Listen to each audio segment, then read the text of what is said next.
in what is frequently known as the high water mark of the Confederacy.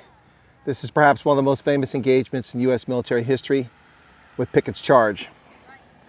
On the 3rd of July, 1863, at about 3 p.m., Major General George Pickett, with 5,000 troops under his command, and a combined force of 12,000 with Confederate Generals Pettigrew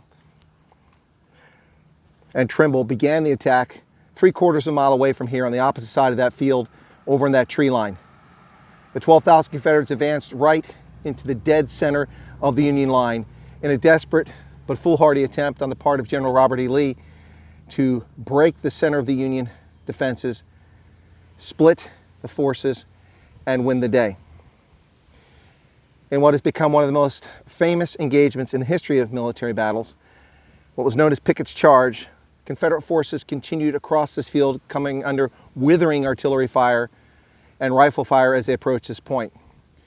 The only brigade commander to pierce the line was Brigadier General Lewis Armistead. Just there in the front, to the left of those artillery pieces, is a scroll monument. That is the spot where General Armistead fell, mortally wounded.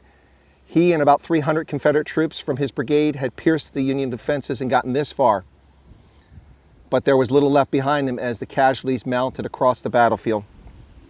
In what is known as the high water mark of the Confederacy, this is the turning point in the Battle of Gettysburg and ultimately in the American Civil War, a conflict fought to preserve the Union and end the institution of slavery.